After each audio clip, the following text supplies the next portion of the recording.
Parachute swooping is very unique.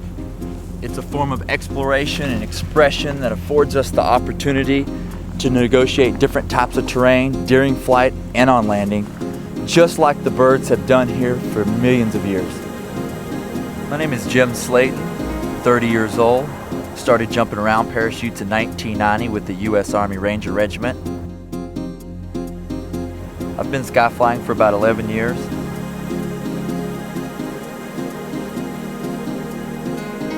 And I'm an active, high-performance parachute test pilot with Icarus Canopies. Swooping for me is an art form. It's a way I can express myself through flight.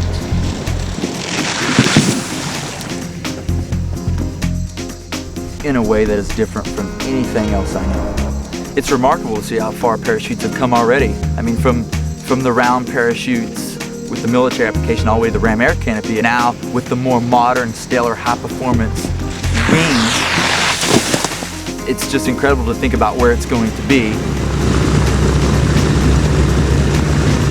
Hi, my name is Jerry Borkman. I'm the Safety and Training Advisor here at Lake Elsinore.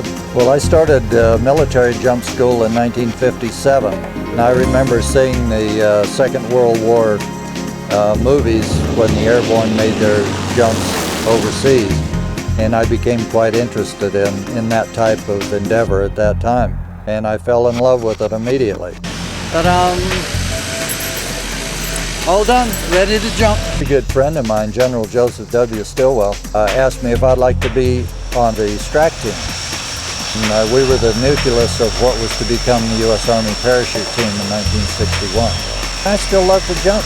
I've been jumping now, 43, 44 years. I figure on trying it a few more years. If I like it, I'll stay with it. It's not a daredevil sport, at least not in my opinion. It's always a challenge to yourself to be able to accomplish something in the air. When I first began back in the 50s in jump school, we had the old T7s. The T7 was a 28-foot flat circular, much as you see here today. And you had very little forward speed and not very much control because you generally drifted with the wind, just like our airborne chutes did. Back in those days, parachutes didn't have enough forward speed to be able to hold into the wind. We called all of our landings crash and burns. So you would throw your body out and you would try to hit on the side of your leg and your hip, and if you did it right, it would pull you right back up on your feet, which was great. If you didn't, it could hurt. The modern Ram Air Canopy, shown here, includes a bottom skin, a top skin, and a series of self-inflating cells that form an aerodynamic, semi-rigid wing. So the forward speed rams the air in, keeps it inflated. The attitude of the parachute lets it fly like a wing, but you fly it just like an airplane. It's a glider. Basically, I have controls just like a pilot does. I have flaps, I have flare, I have nose down, nose up. The Wright brothers, when they started flying, they did it by distorting the wings. And that's all we're doing is we're distorting the wing of that parachute as a wing to make it fly. Before you were kind of under the mercy of a descending piece of cloth, and now you're able to maneuver this piece of cloth like an aircraft. I went up and I made my first square jump, and it was just fantastic. I couldn't believe how nice it was. I had forward speed, I could turn it. It was just completely different. It was really a wonderful feeling, and I had the greatest time with it. Right on.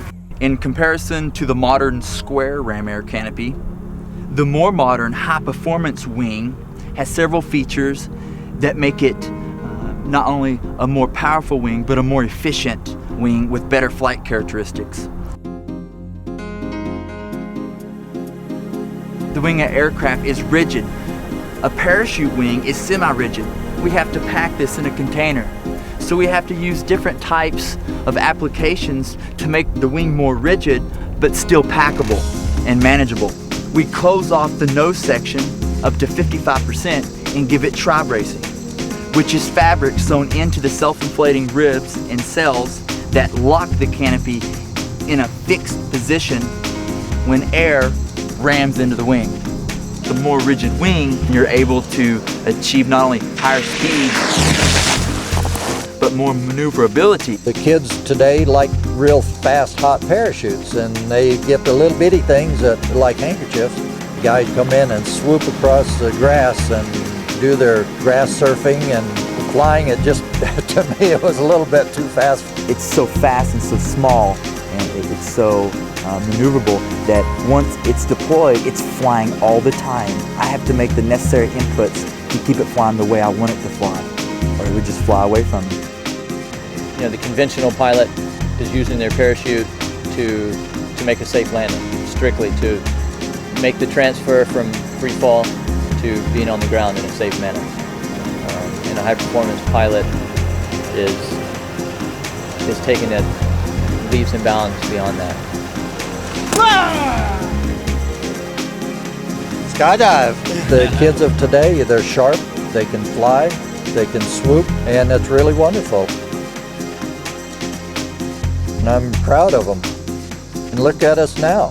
People are doing fantastic things. We're doing things that we could have never imagined before. We don't know where the gear is going to be 10 years from now. You know, we don't know what kind of parachutes we'll be jumping.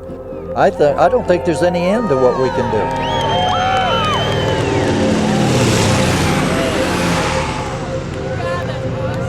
You know, the sky's the limit.